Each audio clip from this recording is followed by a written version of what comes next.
Welcome to our channel. ఈరోజు మనతో పాటు ఉన్నారు yoga and naturopathy doctor Shagufta గారు. సో ఈరోజు మనం మేడంతో ఎందుకున్నామంటే ఈ మధ్య కాలంలో మనం చూస్తున్నాం చాలా మందిలో చేతుల మంటలు ఉండడము, అంటే అరికాలు తిమ్మిర్లు అవ్వడము ఇలాంటివి చూస్తూ ఉన్నాం. సో మేడం చాలా వరకు మన రెమెడీస్ చెప్పారు. ఇంతకుముందు ఫ్రూట్స్ గురించి చెప్పారు. బట్ ఈరోజు మన ఇంట్లో ఉండే రైసు, పాలు, పెరుగు దీన్ని నేను చెప్పిన పద్ధతులు తీసుకుంటే షూర్‌గా మీరు ఈ ప్రాబ్లమ్ నుంచి బయటపడతారని చెప్పేసి అంటున్నారు. అది ఎలానో మేడం ద్వారానే తెలుసుకుందాం. నమస్తే మేడం. నమస్తే. మేడం పాలు, పెరుగు అండ్ రైస్ కొంచెం మునక్కాయలున్నాయి. సో, వీటితో మన ఇంట్లో దొరికే ఇంతవరకు ఫ్రూట్స్ గురించి చెప్పాను. అందులో పుష్కలంగా ఉంటాయి. మన ఈ ప్రాబ్లమ్ పోగొట్టుకోవడానికి నడమంతా అన్నారు. బట్ దీంతో దానికంటే ఎక్కువగా మంచి విటమిన్స్ ప్రతీదీ అందుబాటులో ఉన్నాయి. సో, ఈ నరాల ప్రాంత ప్రాబ్లమ్ నుంచి చక్కగా బయటపడొచ్చు. అది కూడా ఈజీ వే అని చెప్పేసి చెప్తున్నానని చెప్పేసి అంటున్నారు. సో, అందులో ఉన్న ఇంగ్రీడియెంట్స్ ఏంటి? ఎలా మనకు నరాల ప్రాంత ప్రాబ్లమ్ నుంచి బయటపడేస్తాయి? సో బేసికల్లీ ఏంటంటే నరాల బలహీనత ఈ మధ్య కాలంలో అధికంగా రావడానికి ఒక 50% ఓవర్ హీట్ కారణం. Okay ma'am. సో బాడీలో ఎక్కువగా వేడి ఎక్కువ ఉండడం వల్ల చాలామంది మనం గమనించామనుకోండి, ఇలా పట్టుకున్న వెంటనే ఏదో జ్వరం వచ్చిన ఫీలింగ్ ఉంటుంది కొంతమందికి. So okay ma'am. వీళ్ళలో ఏంటంటే న్యూట్రిషనల్ డెఫిషియన్సీ ఆటోమేటిక్గా చాలా ఎక్కువ ఉంటుంది. సో ఆల్మోస్ట్ అలాంటి కేసెస్లో మనకి చాలా వరకు నరాలలో తిమ్మిర్లు కావడం కానీ, ఇలా పట్టుకుంటేనే వేడి ఎక్కువడం కానీ, లేదంటే చీమలు కుట్టినట్టు అనిపిస్తూ ఉంటుంది. సో 50% ఆఫ్ నరాల బలహీనత కారణం ఓవర్గా ఉన్న హీట్ మన బాడీలో అధికంగా వాతం ఎక్కువ ఉండడం వల్ల, సో హీట్ ఉండడం వల్ల వచ్చే నరాల బలహీనత. కొంతమందిలో న్యూట్రిషనల్ డెఫిషియన్సీ అంటే ఒక వయసు వచ్చిన తర్వాత అప్పుడు మ్యాక్సిమం ఈ మధ్య కాలంలో యంగ్స్టర్స్లోనే మనం ఎక్కువ చూస్తున్నాం యెస్ మ్యామ్. నరాల బలహీనత. అంటే ఆల్మోస్ట్ మనం పెద్దవాళ్ళలో అది కూడా డయాబెటీస్ ఉండే వాళ్ళలో కానీ, హై బీపీ ఉండే వాళ్ళలో కానీ మనం అధికంగా ఇది చూసేవాళ్ళం. ఓకే. కానీ ఈ మధ్య కాలంలో చాలా తక్కువ ఏజ్ వాళ్ళలో కూడా మన నరాల బలహీనత చూడడానికి మెయిన్ కారణం ఏంటంటే న్యూట్రిషనల్ డెఫిషియన్సీ. ఓకే. అందులో కూడా న్యూట్రిషన్లో స్పెషల్లీ మనం తీసుకుంటే బి కాంప్లెక్స్. ఓకే. అసలు చాలామంది ఇప్పుడు బి కాంప్లెక్స్, మల్టీవిటమిన్ టాబ్లెట్స్, ఈ కాల్షియం టాబ్లెట్స్ ఎవరేస్తారండి? మామూలుగా 50 దాటిన తర్వాత పెద్దవాళ్ళు.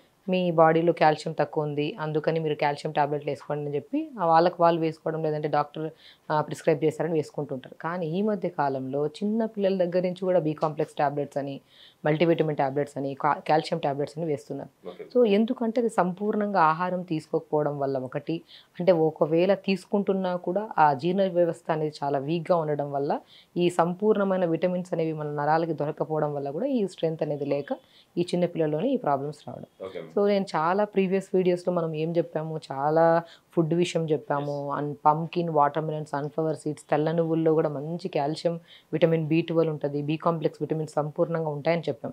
అండ్ ఫ్రూట్స్లో మనం మ్యాక్సిమం మనం జాక్ ఫ్రూట్ చెప్పాము, లేదంటే మనము కివీ ఫ్రూట్స్ చెప్పాము, అండ్ జామున్, కాలా జామున్ చెప్పాము, అల్లనేరేడు పళ్ళు. సో మనము కొన్ని నట్స్లో తీసుకుంటే ఫూల్ మకానా అని అంటారు. చాలా వరకు మనం డిస్కస్ చేసాం. కానీ అవి చాలా వరకు అవైలబుల్గా లేవు. అండ్ కంప్లీట్గా ఒక్కొక్క విటమిన్ ఒక్కొక్క దాంట్లో ఉంది కదండి మేడం, అలా కాకుండా కంప్లీట్గా ఒకే దాంట్లో మాకు ఈజీగా అవైలబుల్నే ఉండే దాంట్లో చెప్పండి అని చాలామంది చెప్పారు. అందుకే స్పెషల్ Okay, వీడియో. అండ్ పురాతన కాలంలో ఏంటంటే మనకి ఎవరికి డెఫిషియన్సీస్ ఉండేవి కాదు. ఎందుకంటే వాళ్ళు కుండ తీసుకునే వాళ్ళు, మంచిగా రాత్రి వండిన అన్నం ఏదైతే ఉందో, ఇంతకుముందు రైస్ కూడా మనకి మంచిగా దంపుడు బియ్యం వచ్చేవి. ఓకే. కంప్లీట్గా అంటే చెప్తున్నాను కదండి, బి కాంప్లెక్స్ ఇప్పుడు విటమిన్ బ్రౌన్ రైస్ అంటున్నారు కదా మేడం, అలాంటివేనా? అలాగే అండి. సో కంప్లీట్గా విటమిన్ B12 కానీ, బీకి సంబంధించిన విటమిన్ B6 కానీ, సో ఇవన్నీ సంపూర్ణంగా దొరికేది ఎందులో అంటే నేను రైస్ తౌడు అంటాను. ఓకే. మనం ఏం చేస్తామంటే ఇప్పుడు లోపల రైస్ని తింటున్నాం కానీ బయట తౌడుని పడేస్తున్నారు యాక్చువల్లీ. దాన్ని కూడా పాలిష్ చేసి సింగిల్ పాలిష్ రైస్ తింటున్నాం కాబట్టి మనకి బి కాంప్లెక్స్ డెఫిషియన్సీస్ వస్తున్నాయి. సో నేనేమంటే తౌడు తెచ్చుకోండి, ఓకే. చాలా ఇంపార్టెంట్ అండి. ఎవరికైతే నరాల బలహీనత ఉంటుందో వాళ్ళలో స్పెషల్లీ తౌడు, మనకి రైస్ తౌడు దొరుకుతుంది. మనం ఎటన్నా ఊళ్ళలోకి వెళ్ళినప్పుడు, మన రైస్ మిల్స్లో వెళ్ళినప్పుడు రైస్ తౌడు దొరుకుతుంది. Complete vitamin B complex vitamin సంపూర్ణంగా దొరికేది చీపెస్ట్గా. అంటే ఈ ఫ్రూట్స్ ఆ ఫ్రూట్స్ అని కాకుండా ఈ నరాల బలహీనతలో సఫర్ అవుతున్న వాళ్ళలో మనకి రైస్ తౌడులో చాలా మంచి విటమిన్స్ దొరుకుతాయి.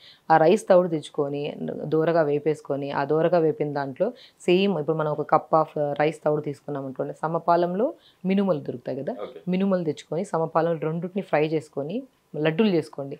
కొద్దిగా బెల్లం కానీ, డేట్స్ కానీ వేసుకొని లడ్డూలు చేసుకోండి, డైలీ తినండి. Okay ma'am. So even though ఈ డయాబెటీస్ ఉండే వాళ్ళలో కూడా మనం చాలా వరకు నరాల బలహీనత కానీ, తిమ్మిర్లు కానీ, మంటలు కానీ చూస్తూ ఉంటాము. Okay ma'am. అలాంటి వాళ్ళలో కూడా రైస్ తౌడుతో చేసిన లడ్డూలు చాలా ఎఫెక్టివ్గా ఉంటాయి. ఒకవేళ లేదు రైస్ తవుడు దొరకలేదు అనుకోండి, ఇంకా సింపుల్ వే, ఇంకొక సింపుల్ వే ఏంటంటే మనం దంపుడు బియ్యం కొద్దిగా మనం మధ్యాహ్నం వండుకుంటాం కదా రైస్ ఎలాగో, ఎందుకంటే ఈ మధ్య కాలంలో సాయంత్రం పూట అందరూ మనం టిఫిన్స్ తినడానికి అలవాటు పడ్డాం. ఎందుకంటే ఓన్లీ బికాస్ ఆఫ్ వెయిట్ వల్ల అనుకోవచ్చు, లేదంటే డైజెషన్ ఇష్యూస్ ఉండడం వల్ల, ఎన్నో రకాల సమస్యల వల్ల మనం ఈవెన్ టిఫిన్స్కి వచ్చేసాం. మధ్యాహ్నం పూట ఎలాగో మనం దంపుడు బియ్యంతో రైస్ చేసుకుంటాం, ఆ రైస్ ఒక కప్పు తీసుకోండి మంచిగా ఇలా. నేను చాలా కేసెస్లో అండి చాలా సింపుల్ వేలో, మాకు ఈ ఫ్రూట్స్ దొరకవు, మాకు విలేజెస్లో ఉంటాము, లేదంటే ఇంత కాస్ట్లీ ఫ్రూట్స్ మేము తెచ్చుకోలేము, ఈజీ వే చెప్పండి మేడం అని చెప్పి చాలామంది పేషెంట్స్ అడుగుతున్నప్పుడు నేను కొద్దిగా రైస్ తీసుకోండి, అది కూడా దంపుడు బియ్యం అయితే చాలా మంచిది, ఊళ్ళలో దొరుకుతాయి మనకి. ఆ రైస్ని మనం మధ్యాహ్నం వండేసుకొని ఆ రైస్ కొద్దిగా ఒక కప్ అంత రైస్ తీసుకోండి, దాంట్లో ఒక మ్యాక్సిమం ఒక టీ కప్పు కంటే తక్కువ మోతాదులో మిల్క్ తీసుకోండి. ఆవు మిల్క్ అయితే చాలా మంచిది. దాంట్లో కొద్ది కర్డ్ వేసేసేయండి. కర్డ్ వేసేసి మనం నైట్ ఇలా పెట్టేసాం. నైట్ ఇలా పెట్టడం వల్ల మార్నింగ్ కల్లా మనం మంచి కర్డ్ లాగా అయిపోతుంది. మనం ఎలాగ పెరబెడతాం కదా అలాగే రైస్తో పాటు పెరబెట్టేస్తున్నాం. మార్నింగ్ కల్లా మనకి మంచిగా లైట్గా పులిసినట్టు అనిపిస్తుంది. ప్రోబయాటిక్స్ కూడా అవసరం కాబట్టి ఇలా పులిసిన మజ్జిగలో మనం రైస్ కలుపుకొని నైటే నానబెట్టిన మజ్జిగలో మనం తీసుకోవడం వల్ల చాలా మంచిది. ఇంకా దీంట్లోకి ఇంకా మనం న్యూట్రిషన్ పరంగా డి విటమిన్ తక్కువ ఉంటుంది, ఐరన్ తక్కువ ఉంటుంది, అండ్ నరాల బలహీనతకి సోడియం పొటాషియం కూడా చాలా ఇంపార్టెంట్. ఇవి కూడా మన బాడీలో తగ్గిపోవడం వల్ల కూడా నరాల బలహీనత. సో మనకి అలా ఎన్నో రకాల డెఫిషియన్సీస్తో వచ్చిన నరాల బలహీనతని మనం ఇంకా సింపుల్ వేలో ఇంకా ఈజీగా చేసుకోవడానికి మనం దంపుడు బియ్యంలో మనం ఇలా మజ్జిగలో కలిపేసిన రైస్ ఏదైతే ఉందో ఇలా పెట్టుకున్న దాంట్లో మనం ఏం చేస్తాము, అల్లం ముక్క వేసుకోమంటాం. సో చాలా మందిలో ఈ మధ్య ఏంటంటే అండి నరాల బలహీనత ఉన్న వాళ్ళలో చాలా గమనిస్తే లంగ్ ఇన్ఫెక్షన్స్, గురకలు రావడము, లేదంటే కఫం పట్టేయడము, ఇలాంటి సమస్యలతో చాలా మంది ఇబ్బంది పడుతుంటారు. సో వాళ్ళల్లో కూడా నేను చిన్న ముక్క, ఇంతే ముక్క అల్లాన్ని కూడా చిన్న చిన్నగా కట్ చేసుకొని వేసుకోమంటాను.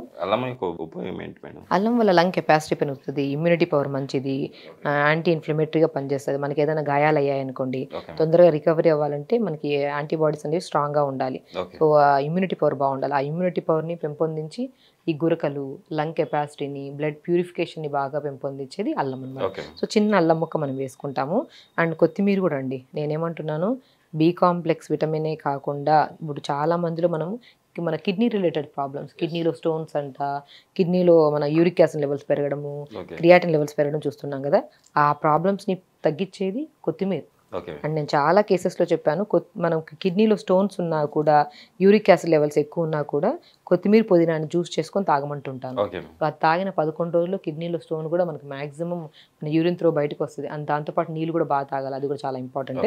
అలాగా సో కిడ్నీలో స్టోన్సే కాకుండా మన నరాలకు కూడా స్ట్రెంథనింగ్గా పనిచేసేది కొత్తిమీర కూడా కొద్దిగా వేసుకుంటే చాలా మంచిది. అండ్ చాలా చాలా ఇంపార్టెంట్, మనం ఏం చేస్తాం సుప్రీం ఫ్రూట్స్ అంటాం వెజిటేబుల్స్లో, మనం మునక్కాయలు అంటాం. ఇలా మునక్కాయల్ని ఇలా మరీ ఎక్కువ కాకుండా ఇలాగా ఉడకబెట్టేసుకోవాలి. ఈ ఉడకబెట్టిన మునక్కాయల్ని మనం ఏం చేస్తాము చిన్న చిన్నగా ఇలా ముక్కల్లాగా, మరీ ఎక్కువ ఉడకబెట్టుకోకూడదండి. సో చిన్న చిన్నగా ఇలాగా లైట్గా ఒక 1 మినిట్ కంటే ఎక్కువ ఉడకబెట్టలేదు కాబట్టి ఇలా ఉన్నాయి. సో దాన్ని మనం ఏం చేస్తున్నామంటే కొద్దిగా దీంట్లోనే కలిపేసుకుంటున్నాం.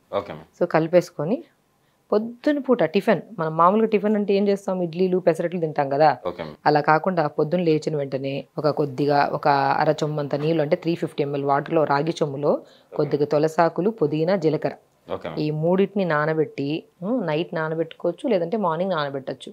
నానబెట్టి మరిగించుకొని ఫిల్టర్ చేసుకొని పరిగడుపున ఆ వాటర్ తాగండి. ఆ వాటర్ తాగిన తర్వాత మనం ఒక క్యారెట్, కొద్దిగా బీట్రూట్, చిన్న అల్లం ముక్క, అది మనం డీటాక్స్ వాటర్ అంటారు. తులసి, పుదీనా, జీలకర్రని డీటాక్స్ వాటర్ అంటారు. ఈ డీటాక్స్ వాటర్ తాగడం వల్ల మన నెక్స్ట్ మీల్ ఏదైతే తింటున్నామో, నెక్స్ట్ ఫుడ్ ఏదైతే తీసుకుంటున్నామో ఆ ఫుడ్లో ఉన్న న్యూట్రిషన్ మన శరీరానికి కరెక్ట్గా అందాలంటే మనం మార్నింగ్ తాగే వాటర్లో మోర్ కంటెంట్ ఆఫ్ ఆక్సిజన్ ఉండాలి. ఆక్సిజన్ ఎక్కడి నుంచి వస్తుంది, కొత్తిమీర, తులసి చాలా ఇంపార్టెంట్. తులసి ఉన్నా, పుదీనా ఉన్నా, కొద్దిగా జీలకర్ర ఇవి వేసి మరిగించుకొని ఫిల్టర్ చేసుకొని పొద్దున్నే ఇలా మార్నింగ్ రాగి చెంబులో వాటర్ తాగి, అది తాగిన ఒక అరగంట తర్వాత ఒక క్యారెట్, కొద్దిగా బీట్రూట్, చిన్న ఆమ్లా ముక్క వేసుకొని జ్యూస్ చేసుకొని గుజ్జంతా పిండి జ్యూస్ తాగండి. దాని తర్వాత మనం రాత్రి ప్రిపేర్ చేసుకొని పెట్టుకున్న ఈ మజ్జిగన్నాన్ని దీంట్లో కొద్ది మునక్కాయ ముక్కలు, కొద్ది కొత్తిమీర, అల్లము అండ్ కొద్దిగా లెమన్ చాలా ఇంపార్టెంట్ అండి. గ్యాస్ట్రిక్ ప్రాబ్లం ఉంటే లెమన్ వేసుకోకండి.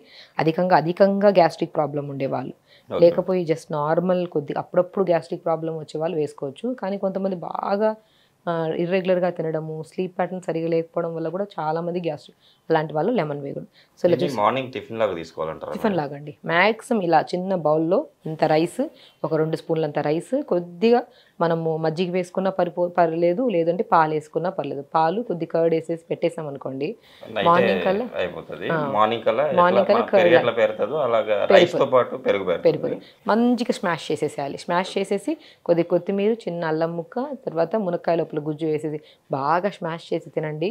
అండ్ భేషుగ్గా పనిచేస్తుందండి. మీరు అధిక బరువు ఉన్నా కూడా, ఎందుకంటే ఈ నరాల బలహీనత అధిక బరువు ఉండే వాళ్ళలో, డయాబెటీస్ ఉండే వాళ్ళలో, బీపీ ఉండే వాళ్ళలో, వీళ్ళలో మనం ఎక్కువ మోతాదులో చూస్తున్నాము. అండ్ బికి సంబంధించిన విటమిన్స్, అంటే బి కాంప్లెక్స్ విటమిన్స్ మన బాడీలో లేకపోవడం వల్ల కూడా వచ్చే ఏ రకమైన ఇబ్బందులు గాన, అంటే నరాల బలహీనత కానివ్వండి, తగ్గించేది బెస్ట్ ఫుడ్ ఏదైతే ఉందో. ఈజీ, దీనికి ఏదో పెద్ద కాస్ట్లీ పెట్టాల్సిన అవసరం లేదు. మునక్కాయలు అంటారా, ఇప్పుడు ఎక్కడైనా దొరుకుతున్నాయి.